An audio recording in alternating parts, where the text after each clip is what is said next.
پاسبان قوم و ملت، آج کے اس تقابلی پروگرام میں جس موضوع کے مشک و عنبر سے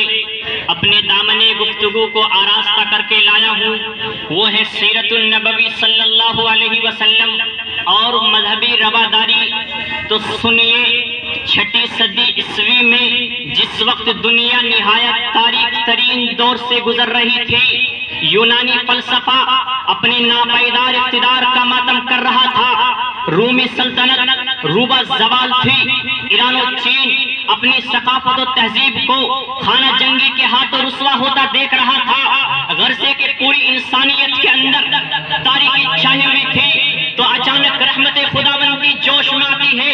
اور عرب کے تپتے ہوئے صحرا میں اس نبی امی کا ظہور ہوتا ہے جو سارے جہاں کا درد اپنے سینے میں سمیٹے ہوئے تھا، جو سارے جہاں کی کڑھن اپنے سینے میں سمیٹے ہوئے تھا۔ میرے آقا صلی اللہ علیہ وسلم نے اس دنیا میں آتے ہی سب سے پہلے یہ اعلان کیا، لا اکراہ فی الدین، اور پوری دنیا کو علوم و فنون، فہم و فراست، عقل و ذہانت، تدبر و تفکر اور سوغات رحمت تقسیم کرتا ہے اور یہ اعلان کرتا ہے لا اکراہ فی الدین، کہ دین کے معاملے میں کوئی زور و زبردستی نہیں ہے، ہر شخص اپنے ارادے اور اختیار میں آزاد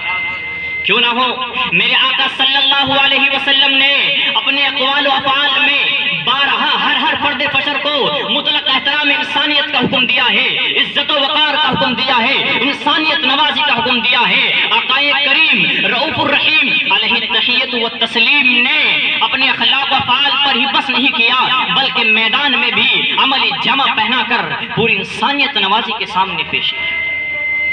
کیوں نہ ہو، تاریخ شاہد ہے، ابتدائی اسلام میں ایک وقت تھا کہ آپ اور آپ علیہ السلام کے جانثار ساتھیوں کو مکہ مکرمہ سے نکالا جا رہا تھا، آپ اور آپ علیہ السلام کے ہم خیال مسلمانوں کو مکہ مکرمہ سے نکالنا ان کا سب سے بڑا ہدف بن چکا تھا۔ آپ علیہ السلام کے جانثار صحابہ کو مکہ مکرمہ سے نکالنا ان کا سب سے بڑا ہدف بن چکا تھا، لیکن جب سرزمین عرب میں انقلاب برپا ہوا، مسلمان سپر پاور بن کر ابھرے، اہل اسلام فاتح بن کر مکہ میں داخل ہوئے، اس وقت ہر مسلمان جذبہ انتقام سے سرشار تھا، صحابہ کی جماعت جذبہ انتقام سے سرشار تھی، لیکن وہ بادشاہ جسے غلاموں کی طرح بھگایا گیا تھا، صداقت و سچائی کی وہ شاہراہ جس پر کانٹے بچھائے گئے تھے، وہ محمد عربی صلی اللہ علیہ وسلم جو اس جہاں کے اندر رحمت للعالمین بن کر آیا ہے، تمام مظالم کو بھلا کر آج مکہ میں داخل ہوتا ہے اور یہ اعلان کرتا ہے الیوم یوم المرحمہ، اے لوگو آج معافی کا دن ہے، آج رحم و کرم کا دن ہے،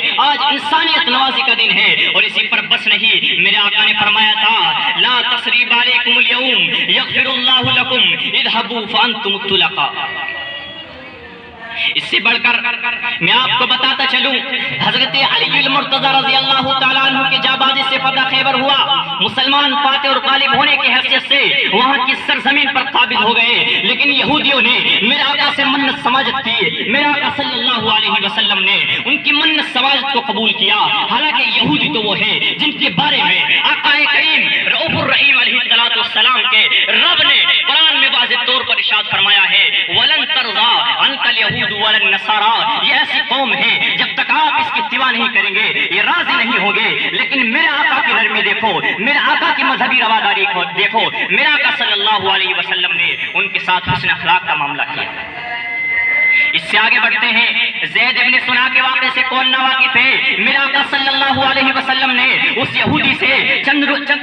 سے چند دینار کا قرضہ لیا تھا، ابھی قرض کی میعاد کی واپسی مکمل نہیں ہوتی، وہ باطن آتا ہے جس میں نبوت سے معلق چادر کو پکڑتا ہے اور جھنجھوڑ کر کہتا ہے اے محمد میرا قرض ادا کرو۔ اس یہودی کی ناروا حرکت ہے حضرت عمر رضی اللہ تعالیٰ عنہ دیکھ رہے تھے، چراغ ہو جاتے ہیں اور کہہ اٹھتے ہیں اے دشمن خدا رک ذرا، ابھی تیری گردن تن سے جدا کر۔ لیکن میرا آقا صلی اللہ علیہ وسلم کی زبان سے نکلنے والے کلمات اس وقت آب زر سے لکھے جانے کے قابل تھے۔ میرا آقا نے فرمایا اے عمر مجھے تم سے یہ امید نہیں تھی، مجھے تو یہ امید تھی کہ تم مجھ سے کہتے کہ قرض ادا کرو، اس سے کہتے نرمی سے تقاضا کرو۔ یہ ہے میرے آقا صلی اللہ علیہ وسلم کی سیرت، یہ ہے میرا آقا صلی اللہ علیہ وسلم کی مذہبی رواداری۔ آقا کریم کی مذہبی رواداری دیکھ کر، یہ الفاظ دیکھ کر وہ یہودی کہہ اٹھتا ہے اشہد ان لا الہ الا اللہ واشہد ان محمد رسول اللہ۔ انہی چند معروضات پر میں اپنی بات کو ختم کرتا۔ وآخر الدعوانا الحمدللہ۔